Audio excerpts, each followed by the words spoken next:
Hey folks, Healer here. Today is Tuesday, October 20th, and Wargaming has announced on the World of Warships website details of the next round of public testing of submarines.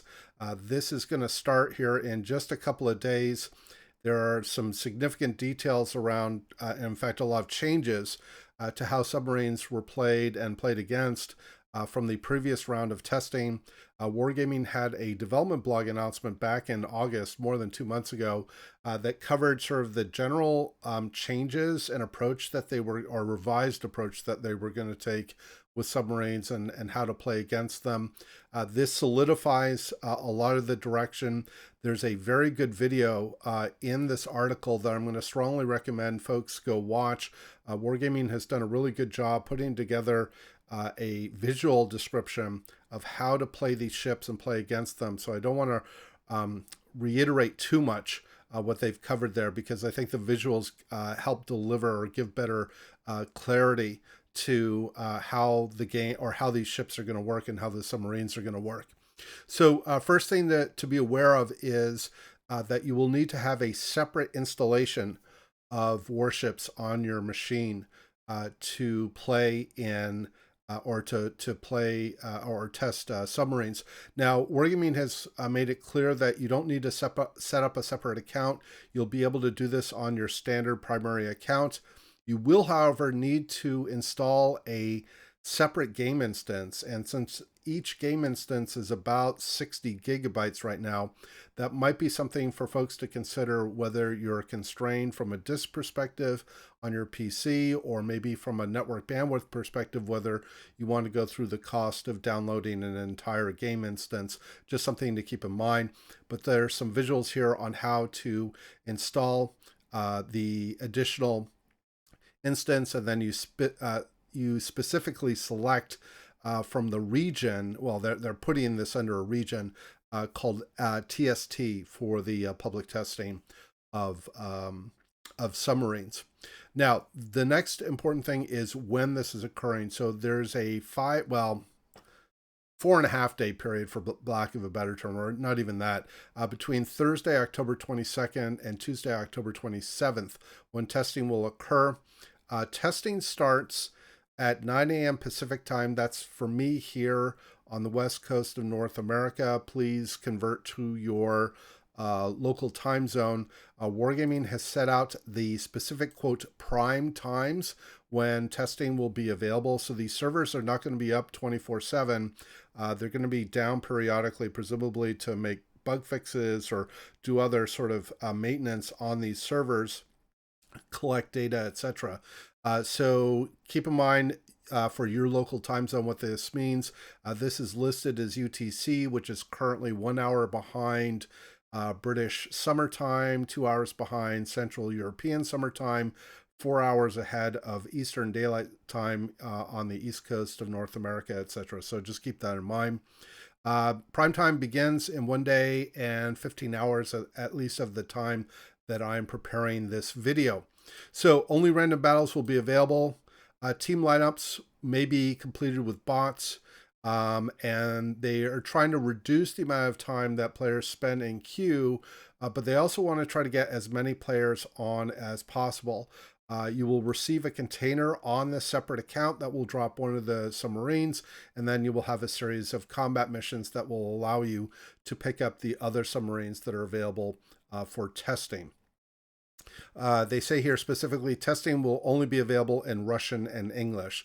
So if you have an installation that is based on some other language, you either have to accommodate either playing in Russian or English, or, well, I guess not participate if you're, but I'm assuming if you're watching this, you already understand English, so this is going to work out okay for you. Anyway, there are a significant list of major changes to how things work. There's an update on sonar ping mechanics.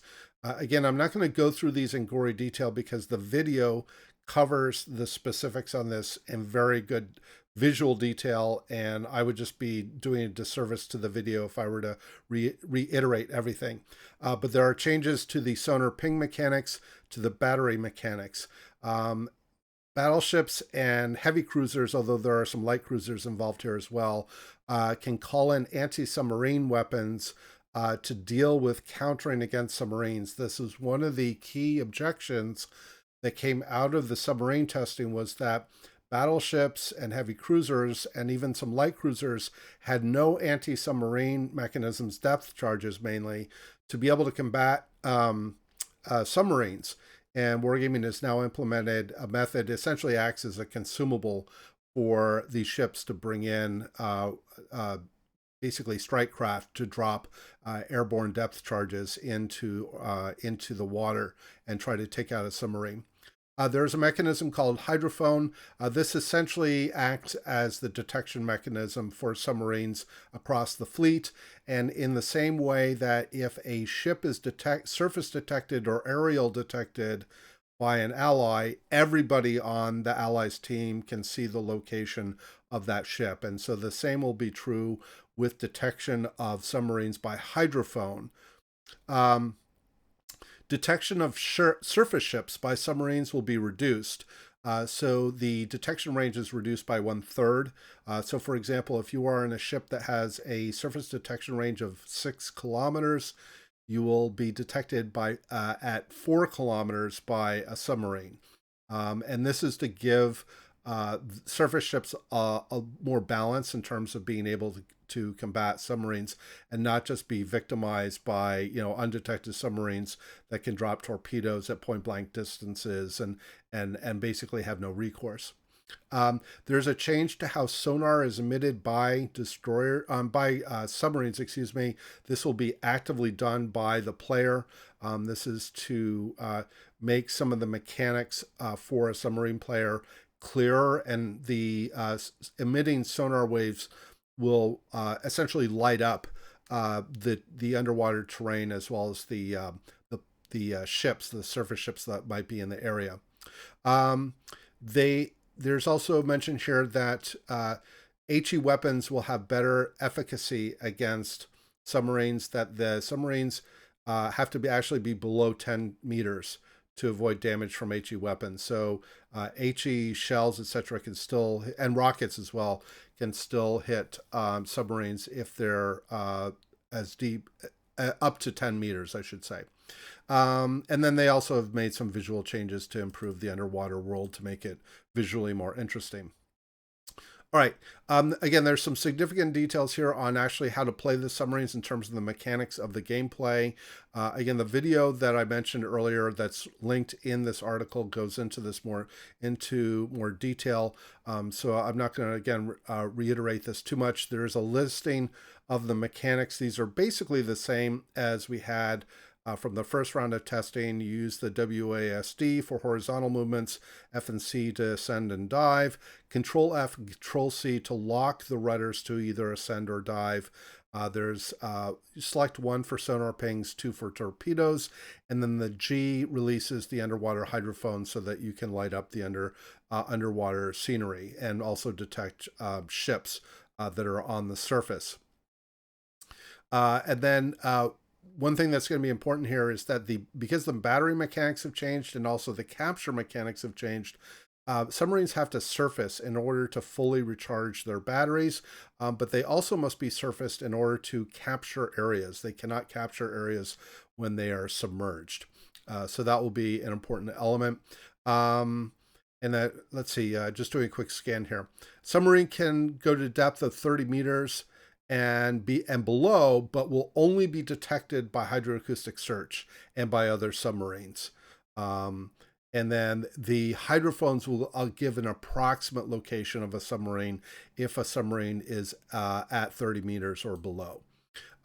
One thing that's not listed in here is I'm not sure what the detection range is of a submarine by hydroacoustic search, whether that matches what we have for surface ships, or whether that's something different. So if somebody's played submarines, or maybe during the testing we can figure this out, but that part's not explained here. And then they also mention here there is a maximum depth consumable that allows a submarine to temporarily dive between depths of 50 and 80 meters. And then at this depth, the damage of depth charges is reduced, but it's still significant. And then the the submarine's location can no longer be determined by use of a hydrophone when it's at that maximum depth. There's no statement in here whether hydroacoustic search can still spot the submarine. I suppose it probably would be feasible, but hydrophone detection at maximum depth will not be possible. There's a fairly lengthy discussion here around the mechanics of sonar pings. Now we only lock onto one area, and then you can send your torpedoes against that area. If you sonar ping the same area twice and your torpedoes strike that area, they will bypass the torpedo protection, which significantly increases damage. But also the idea of just doing a single ping on a particular area should make the ping mechanics more straightforward for the submarine players. All right. Again, the video goes into this in a lot more detail, so that's why I'm kind of skimming through this fairly quickly. There's also a discussion in here as far as battery charges. Basically, the idea is with battery charge changes, is to prevent the situation where a submarine can essentially remain underwater indefinitely and remain combat effective. Once a submarine's battery drops below 20%, the width of sonar pings is reduced and essentially reduces their combat efficacy. It's basically to force them that they're going to have to surface at some point to restore their ability to execute well. All right. Let's see. Playing against submarines, there's again some fairly significant discussion here. Again, they talked about the hydrophones and so on to give you sort of general direction. It's kind of like the RDF locator. Hopefully there's going to be a different visual mechanic for radio location from hydrophone. Hopefully that's going to be rendered differently. We'll have to see. But there's a mention here that some cruisers, so all battleships and some cruisers, will have to use the consumable or the armament type, which will be by default listed under 4. That's the key 4 to activate. So for tier 6, that's going to be the Alba, the Pensacola, the Nuremberg, the Devonshire, and La Galissonière, as well as the Trento. So while some of these are technically light cruisers like the Nuremberg and the La Galissonière, they are going to be treated as, quote, heavy cruisers for purposes of being able to call in this airborne anti-submarine depth charges. And so there's a GIF here that sort of shows the mechanics of the consumable or the armament being used here to call in the charge. And then other light cruisers like the Dallas, the Buzioni, the Leander, and the Perth will have their own depth charges, and obviously all destroyers will have depth charges as well. One other thing I should mention here is part of the reason also to give all ships the means to have anti-submarine warfare capabilities is to reduce some of the pressure and demands on destroyer players, because in the previous implementation there simply was too much demand on destroyer players. Destroyers already have a fairly high skill level requirement to play well, and this was just going to increase the demand significantly, and so it widened the gap in terms of skilled versus less skilled destroyer players.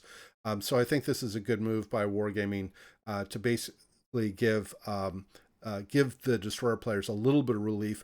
Although there is clarity, there's a comment in here that destroyers and their use of depth charges will still be the most effective way to take out a submarine. That part does not change.